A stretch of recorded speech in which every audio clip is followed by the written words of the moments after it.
One of the oldest human settlements we have evidence of is from approximately 15,000 years ago in modern-day Ukraine, in a town called mythical. It's about 22 kilometers away from the city of Kiev. It is a house made of mammoth bones. From the archaeological evidence gathered at the site, we know that the people who lived there were Cro-Magnon. They were Homo sapien humans like you and me. What makes this site interesting is that they produced many new finds, including some things that could not have been made locally, like seashell necklaces and stone implements that were not of local stone. What were these items doing hundreds of kilometers away from the sea, you might ask? Well, how else do we, even today, obtain what we cannot manufacture ourselves? We trade. In fact, in nearly all human settlements, there is evidence of substantial trade.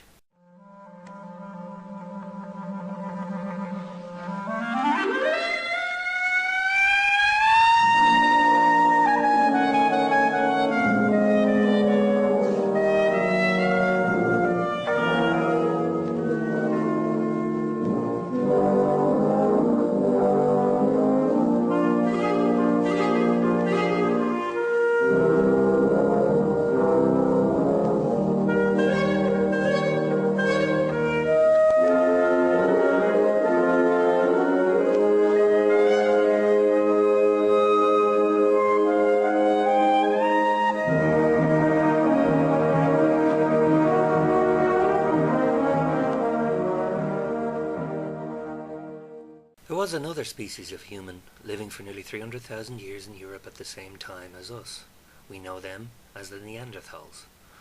Unlike us, they were very well adapted to their environment, with short legs and broad noses to stop heat loss, and they lived all over Europe from Spain in the west to nearly as far as India in the east. However, when we look at the remnants of their settlements, there is a slight difference. It seems that the Neanderthal did not trade with other Neanderthal, because every tool they used and every piece of their jewellery was made locally. We find little to no evidence of any outside influences in each Neanderthal site.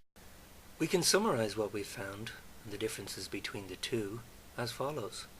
Humans clearly had a broad network of people which they could rely upon, from whom they could learn news of their surroundings and trade with, and as a consequence help each other when things got tough. Humans must have been highly social people. Neanderthals, on the other hand, did not have a broad social network. They lived in separate groups with very little, if any, interaction with other Neanderthal peoples, and as a consequence any dangers they faced or problems they had to sort out alone. Neanderthal was not a highly social species. The environment in which they both lived was extreme by our standards today, because approximately 15,000 years ago we were in the grip of an ice age.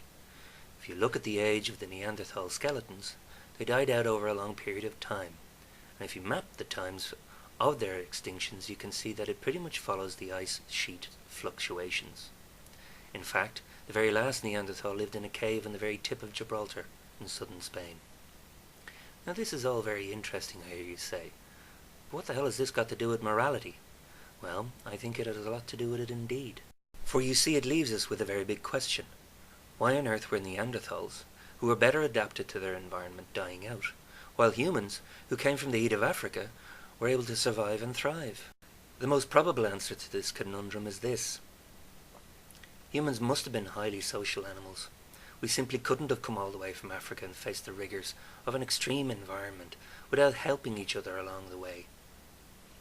We even have evidence of this, and you cannot be highly social unless you have a set of rules by which we must all behave. In other words, they had a fully formed sense of morality.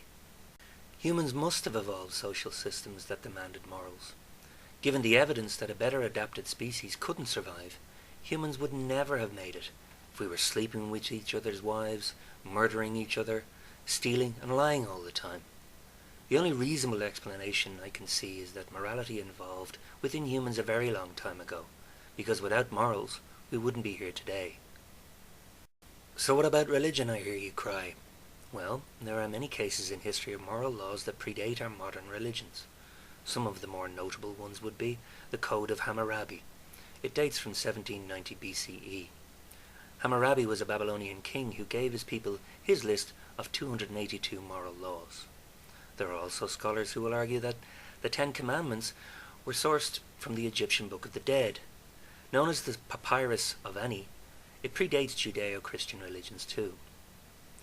What we can say is that religion clearly gives us a frame within which we can place our moral laws. But it is no more than the frame, as the evidence shows that the laws themselves clearly predate the religions. Well, I was born an original sinner. I was born